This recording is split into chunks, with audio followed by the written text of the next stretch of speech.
ሴቱ ሱሪ አታልብሱ፣ ምን ችግር አለው? ፀጉራችሁን አስተካክሉ፣ ምን ችግር አለው? እስቲ ምን ችግር አለው በሉ። አለው እንጂ ችግር አለው ይላሉ እንዴ? ችግር አለው።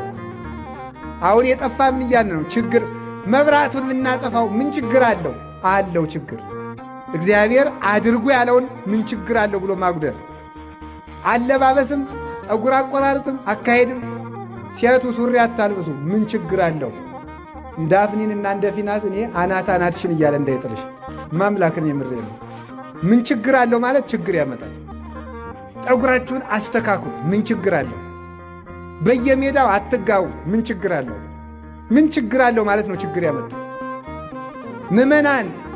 ምዕመናን አሁን በተለይ የከተማውን ቅባ ቅዱሱን በፖርሳው ይዝና ሻይ ሲጠጣ ቅባ ቅዱሱ ጠብ እያደረግ ኧረ ተው ምን ችግር አለው? ምዕመናን ታቦት ሲወጣ ከታቦቱ አትቅረቡ ምን ችግር አለው? ቢባርክ ምንም ችግር የለው። ችግር አለው። ዓለምን ያጠፋ ተዛሬ እስከ ዛሬ ድረስ ምን ችግር አለው? አጠፉ።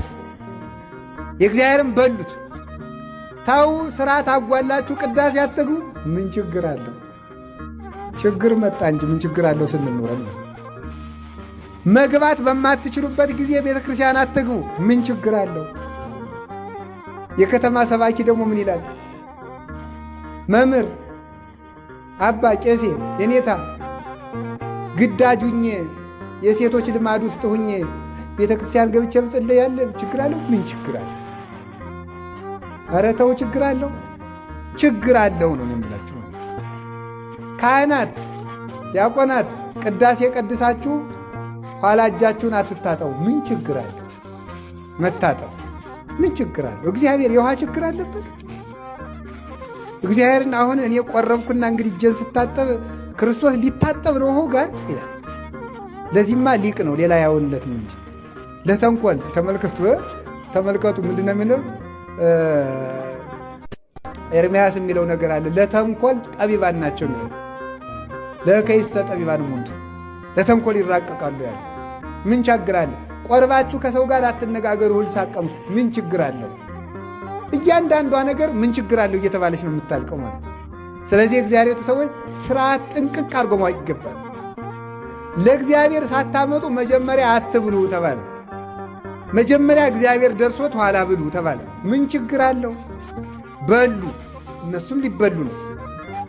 ቤተ መቅደሱን የዝሙት መናኸሪያ ያደረጉት ምን ችግር አለው? እስቲ ቆይ ልንገራቸው አንድ ጥያቄ። ማር ጥሩ ነው አይደለም? ጥሩ ነው አይደለም? አሁላችሁም ቅዳሴ ሲያበቃ አንዳንድ ማንቆርቆሪያ ጠጅ ባጠጣችሁ ጥሩ ነው አይደለም? ግን እዚያች ላይ አንዳንድ ብልቂያት መርዝ ብጨምርባት ምን ችግር አለው? ምን ችግር አለው? በሉ መልሱ እንጂ። ይገላል በሉ። ይገላል። ምን ችግር አለው? ዝሙትና ክህነት አንድ ላይ አይሄዱም። ችግር አለው እንጂ ራሱን የቻለ እኮ ነው በእውነቱ ማለት ነው። ምን ችግር አለው ይባላል እንዴ? ነውር ነው በእውነቱ። እባብ ብበላ ምን ችግር አለው አይባልም። ስለዚህ ሁሉም ስርዓቱን ጠብቆ ይሄዳል።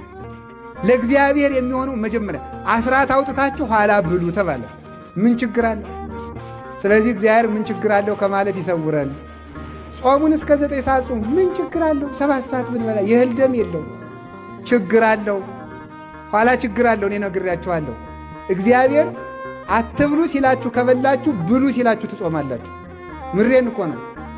ድሃ በድህነቱ ጊዜ ያግበሰብስና ሀብታም ሲሆን ስኳር ንቅ፣ ኮሌስትሮል ንቅ፣ ምኑን ይብላው ቁልጭ እያለ መቁለጭለጭ ችግር ያለ ይውላችሁ። የድሮ ምን ችግር አለው? ኋላ ችግር አመጣ። አሁን የምበሉ አሁን የእግዚአብሔርን ቤተ መቅደስ እየዘረፉ የሚበሉ